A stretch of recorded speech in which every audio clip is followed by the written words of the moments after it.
Ya tolong Pak, kami ini keluarga yang tidak mampu, tolong diperhatikan. Jangan sampai bantuan itu salah sasaran. Kali nol besar nggak ada sama sekali. Nah, Tolong diperhatikan, tolong dikaji ulang. Jangan sampai yang belum mampu nggak dapat, yang mampu dapat. Warahmatullahi wabarakatuh. Ya buat Bapak Jaki, ya bapak saya juga sih sebenarnya masalahnya ya wilayahnya saya diam di wilayah Bapak Jaki. Saya mohon dengan hormat kepada Bapak Jaki. Jadi saya kalau misalnya bukan sama Bapak mau ngadunya sama siapa lagi ya tuh kalau bukan sama Bapak mah. Jadi saya ini terus terang Pak, masalahnya satu saya orang. Assalamualaikum guys, ketemu lagi sama aku di channel aku. Kita bahas, ayo, come on. Kali ini saya mau ngebahas tentang derita di balik COVID-19 dan mencoba menyampaikan permohonan dan surat terbuka dari masyarakat kepada pemerintah. COVID-19 sudah menjadi pandemi, menjadi kesulitan bersama, menjadi masalah bersama, dan diselesaikannya pun harus bersama-sama.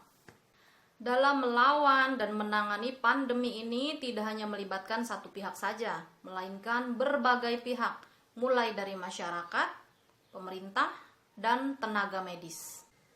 Tiga pihak ini terkait satu sama lain, di mana masyarakat harus mempunyai kesadaran sendiri, mempunyai kesadaran penuh untuk terhindar dan menghindari wabah ini.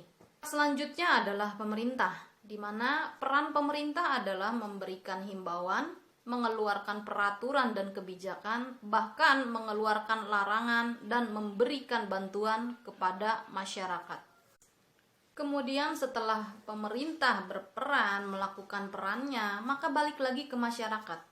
Masyarakat diharuskan mentaati dan mengikuti semua peraturan dan kebijakan yang dikeluarkan oleh pemerintah.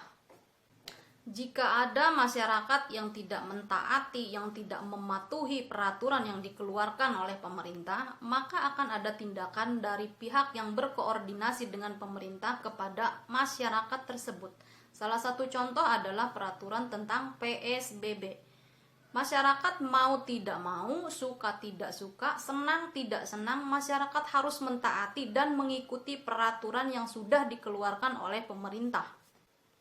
Kemudian baru berlanjut kepada pihak berikutnya, yaitu pihak tenaga medis. Jika masyarakat sudah mempunyai kesadaran penuh, kesadaran sendiri, kemudian pemerintah melakukan perannya, mengeluarkan peraturan dan kebijakan, kemudian balik lagi ke masyarakat, yaitu melakukan dan mentaati semua peraturan yang dikeluarkan oleh pemerintah.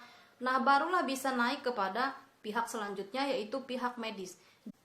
Di sini saya mencoba melakukan investigasi langsung, saya melakukan survei langsung kepada masyarakat yang memang katanya sudah didata, tetapi mereka belum kunjung mendapatkan bantuan.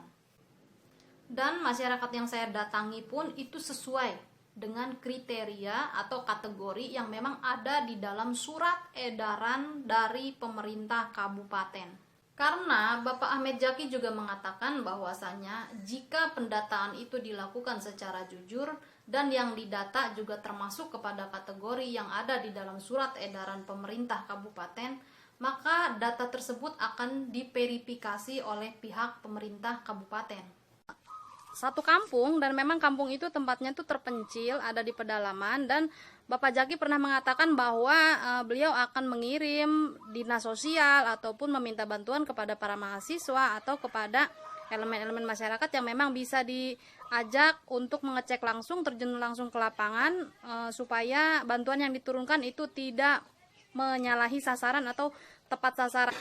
Saya melakukan ini dalam rangka mencoba memberitahu keadaan yang sebenarnya kepada Bapak Jaki, karena memang untuk bertemu langsung rasanya tidak mungkin, dan masyarakat juga untuk mengadu langsung kepada Bapak Jaki sepertinya tidak bisa. Saya tidak bisa membantu mereka dengan materi, saya hanya bisa membantu menyampaikan suara mereka melalui sosial media ini dengan harapan bahwa Bapak Jaki bisa melihat keadaan mereka Apakah sudah ada yang meninjau dari pihak dinas sosial ataupun dari pihak mana yang akan menyalurkan bantuan kepada beliau? Apakah beliau sudah didata atau apakah memang sudah mendapatkan bantuan? Kita tanya langsung.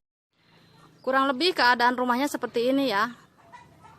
Nah, ini bapaknya. Bapak Gunawan ini bekerja sebagai Kuli bangunan. kuli bangunan. Selain kuli bangunan, Ya apa aja sih dipegang. Ya kadang-kadang kita misalnya disuruh nyawa sama orang buat melak pare, ya saya ikut. Ya kalau kadang-kadang misalnya suka bikin buat nanam dangder, buat nanam mantang, ya kadang-kadang ya saya tergantung dari ininya, ujian per barisnya. Kadang misalnya kalau cocok ya saya kerjain, kalau yang nggak cocok ya nggak mau saya juga. Itu kan nggak cukup sama kebutuhan kita. ya. Terus Pak, terkait bantuan COVID-19, karena kan memang dari pemerintah itu sudah jelas ya, Bapak Presiden mengatakan bahwa ada bantuan. Dan Bapak Bupati pun dengan tegas mengatakan bahwa memang ada bantuan untuk orang yang memang sesuai dengan kriteria surat edaran dari pemerintah kabupaten. Nah, kalau dilihat dari pekerjaan Bapak, kan Bapak sebagai tukang bangunan atau Kenek apa? saya mah. Oh, sebagai kenek bangunan, Iya. sebagai beliau juga hanya sebagai petani, itu pun kadang-kadang ada kadang enggak ya Pak ya? Ya iyalah, namanya juga kerja serabutan kayak gitu kan nggak nentu. Nah, apakah Bapak sendiri sudah didata atau mungkin sudah mendapatkan bantuan Kalau di data sih udah. dari pihak? Ya dari pihak RT, dari pihak RT-nya ya udah didata. Ya itu kayak jadi semacam misalnya pertama-tamanya emang nggak boleh misalnya banyak kan, cuma 3 orang katanya di kampung ini. Ya kata Iya. saya nggak bisa, masalahnya yang dampak misalnya kena kayak gini kan semuanya kena. Ya Oh, terus oke. dari situ ya baru sama dia di ini semua didata semua. Tapi masalah bantuan sih nyampe sekarang encan datang. Ada berapa orang? Apakah semuanya sudah mendapatkan di sini? Cuma 1 orang. Jadi dari kampung ini kira-kira di sini ada berapa kakak ya? Kalau misalnya tertera, kalau dari kan ini ada 2 desa ya. Misal Iya. kecil kayak gini kan satu desa Pesanggerahan Solear, yang ini kan desa Cileles. Oh, berarti satu kampung ini sekalipun kecil itu terbagi 2. Heeh. Jadi sebelahnya masuk kepada desa Cileles, yang Iya. satunya masuk kepada desa Sangkrahan. Iya. Tetapi dari jumlah lebih banyak masuk ke yang mana? Yang ke Cileles. Ke desa Cileles. Nah, dari yang didata ini warga Cileles itu yang baru mendapatkan baru cuma satu Orang. dari 20 kartu keluarga ya, dari Iya. kepala keluarga. Iya. Nah, jadi Pak, di sini ada 20 kepala keluarga kurang lebih, tetapi memang terbagi 2. Jadi Iya. antara desa Cileles dengan desa Pesanggrahan. Nah, kalau dari yang masuk ke desa Pesanggrahan sendiri ada berapa kakak ya kira-kira? Kalau dari itu memang sedikit sih, paling ada 5 kakaan yang Nah, kesana. jadi yang masuk kepada data desa Cileles itu sekitar 15 kepala keluarga. Tetapi memang pertamanya diadakan data hanya untuk 3 orang saja, Pak. Tetapi kemudian ada protes dari warga, barulah diadakan data keseluruhan. Tetapi ketika turun bantuan, yang mendapatkan itu hanya 1 orang saja dari 15 kepala keluarga yang ada di sini. Komunitas warga di sini nih pekerjanya apa, Pak? Kebanyakan sih petani. Petani penggarap. Iya.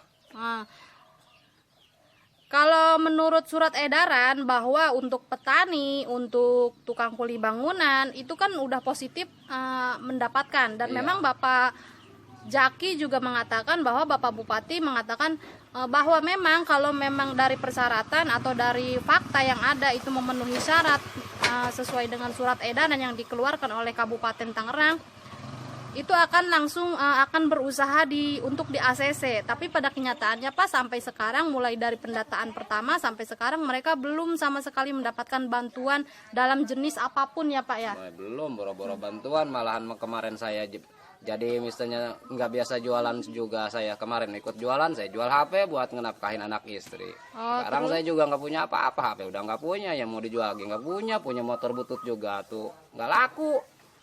Ya bingung terus terang kayak gini. Katanya sih ada misalnya itu bantuan dari pemerintah, ya kita kan namanya rakyat. Gimana lagi kalau nggak mengharapkan dari situ, kerja enggak. Iya. Nah Bapak sendiri ini ada berapa orang yang harus dihidupi di keluarga Pak? Ada 4. 4. Istri? Istri, anak 3. Nah jadi sama saya satu. Jadi Pak, keluarga ini mereka ada kurang lebih lima orang ya. Jadi anak 3 sama anak sama istri sama beliau ada 5 orang. Sedangkan mereka nggak punya pekerjaan.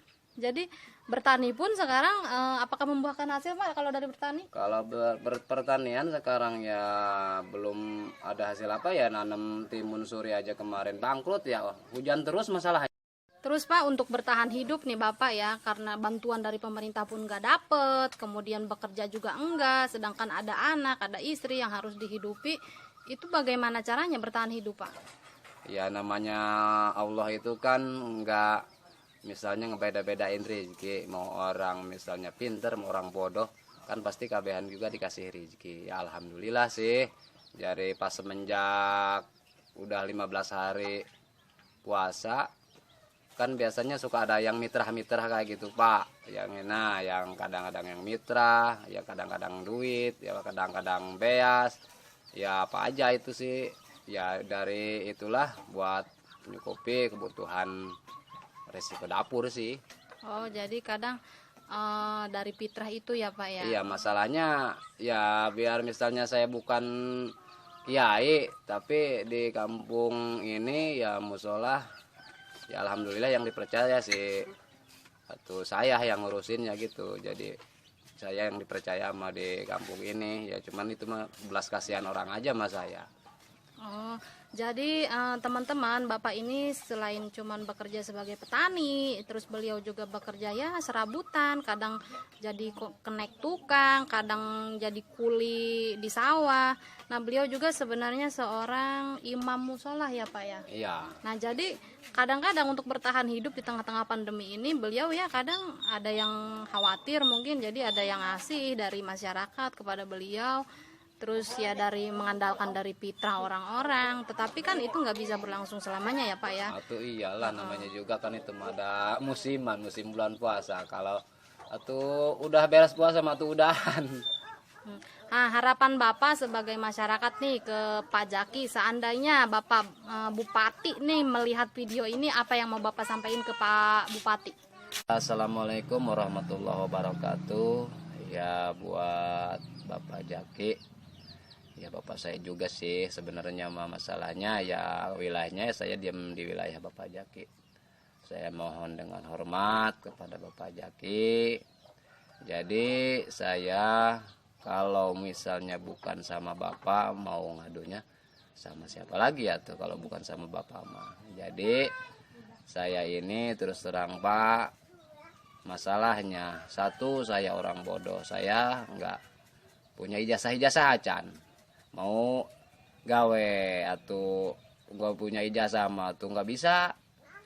Sekarang terus terang kan yang punya ijazah aja pada nyogok, ya saya cuman gitu doang. Saya minta mohon bantuannya kepada Bapak Jaki, tolong perhatiannya. Mudah-mudahan Bapak Jaki terketuk misalnya hatinya, bisa mendengarkan dan bisa melihat dan bisa menanggapi omongan saya. Saya segitu aja Pak, terima kasih. Assalamualaikum warahmatullahi wabarakatuh. Memang kalau dilihat dari fisik rumah, dari keadaan pekerjaan beliau, sepertinya beliau memang memenuhi syarat untuk mendapatkan bantuan dari pemerintah terkait COVID-19. Bahkan ketika bantuan tersebut sampai pun di tangan masyarakat, itu menimbulkan kericuhan. Saya jadi teringat salah satu curhatan kepala RT. Beliau mengungkapkan isi hatinya di sosial media. Beliau bernama Bapak RT Irwanto dari RT 02, Kecamatan Kosambi, Kabupaten Tangerang.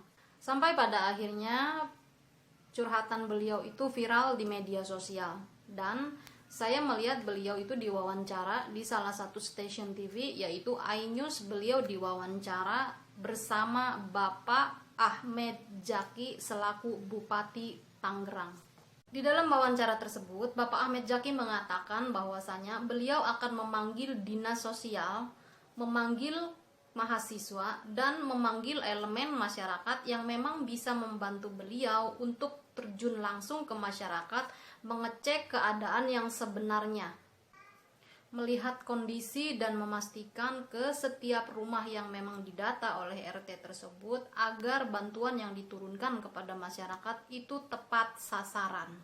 Karena Bapak Ahmed Zaki juga mengatakan bahwasanya jika pendataan itu dilakukan secara jujur dan yang didata juga termasuk kepada kategori yang ada di dalam surat edaran pemerintah kabupaten, maka data tersebut akan diverifikasi oleh pihak pemerintah kabupaten.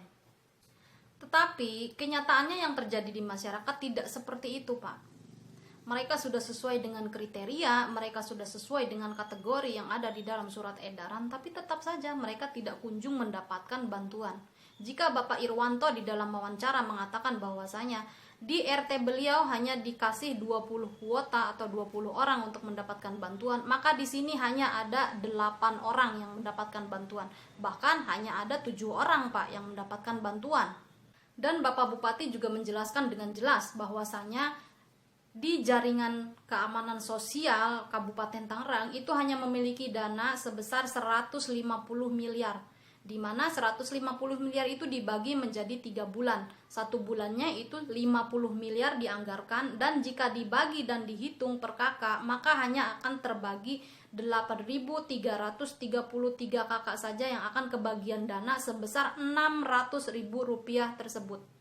Dan nah, kemudian teman-teman, untuk warga yang kedua, ini mungkin kalian melihat di belakang saya ini ada bangunan rusak, bangunan rumah yang rusak sekali.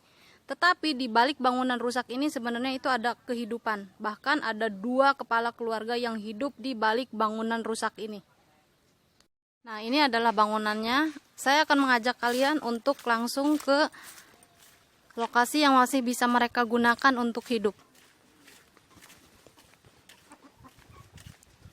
Nah, jadi ini posisi di belakang. Nah, dari bangunan rusak ini yang tersisa hanya di bagian belakang ini. Nah, ini adalah bagian dapur.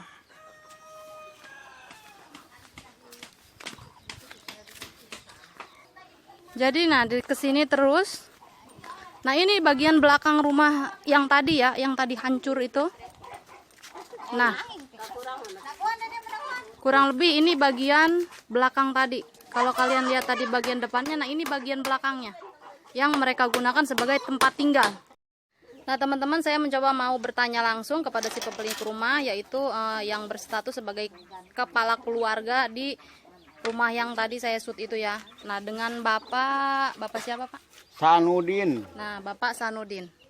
Nah, teman-teman, sekarang saya mau ngajak kalian buat ngeliat keadaan dalam rumahnya gimana. Dan kepada Bapak Zaki, inilah fakta sebenarnya yang di lapangan, yang memang mereka adalah keluarga yang sebenarnya pantas untuk mendapatkan bantuan, tetapi faktanya mereka tidak mendapatkan.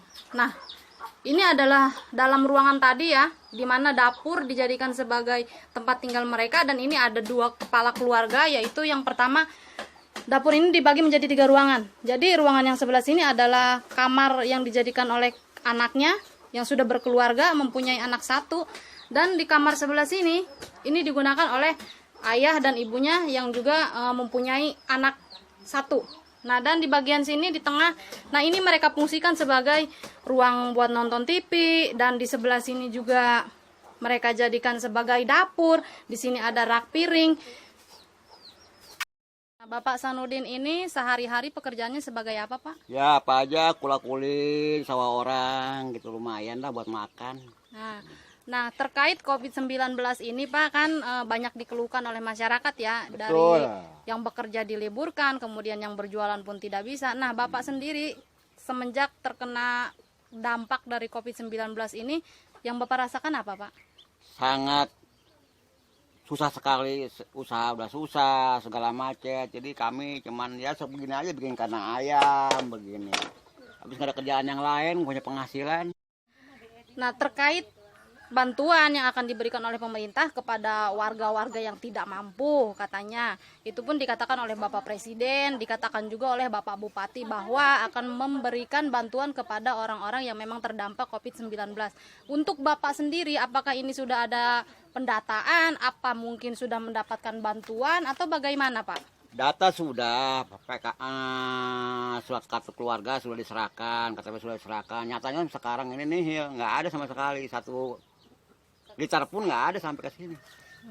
Nah, Bapak Jaki, jadi inilah fakta yang memang dialami dan dirasakan oleh justru yang warga memang seharusnya mendapatkan, justru mereka malah tidak tersentuh sama sekali oleh bantuan-bantuan yang ada dari pemerintah. Tetapi di wawancara Bapak Jaki ada mengatakan bahwasanya nanti kalau memang anggaran dari COVID-19 ini tidak mencukupi, lalu akan mengambil dari anggaran-anggaran lain. Contoh ada yang bantuan dari pemerintah provinsi dan lain-lain. Nah, untuk Bapak sendiri apakah mendapatkan bantuan selain dari bantuan COVID-19, contoh dari PKH, BLT atau apapun? Nol, nggak ada sama sekali. Satu pun nggak ada bantuan, nggak ada. Cuman katanya dong ada dengan orang-orang dapat, kita sama sekali belum pernah dari dulu, belum pernah. Nah, padahal Pak, mereka ini mempunyai anak yang masih sekolah. Posisi kelas berapa anak Pak? Kelas berapa? 5 kelas 5. Nah, jadi beliau juga mempunyai tanggungan anak yang masih sekolah, yaitu kelas 5 SD.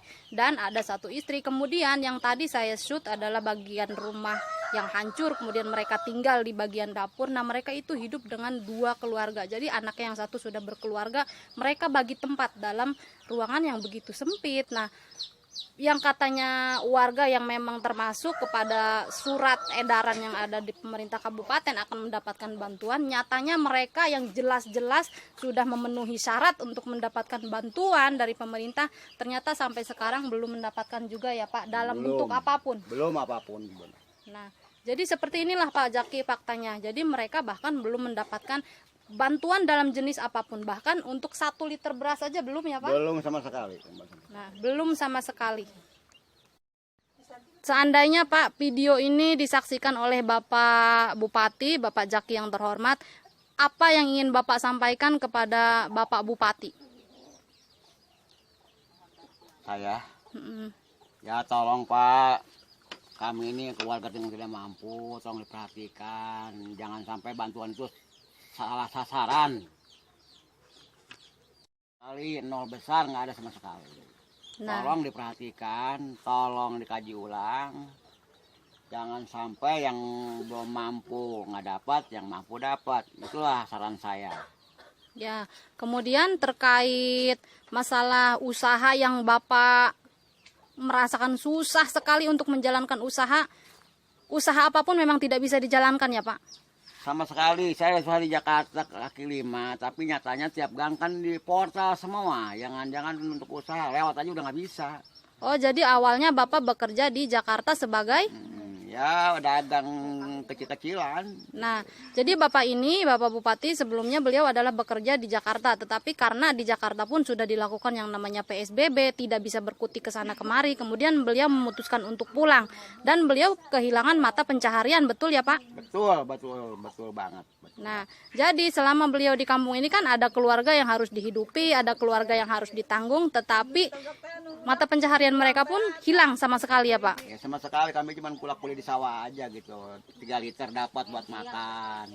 Oh Gitu iya. doang. Oke, terima kasih Bapak. Terima kasih, Ya. sama-sama.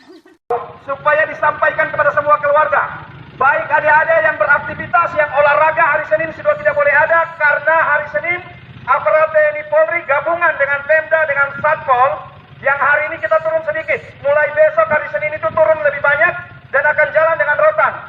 Akan melakukan penindakan terhadap setiap orang yang melanggar. Kami ulangi, akan melakukan penindakan terhadap setiap orang yang melanggar.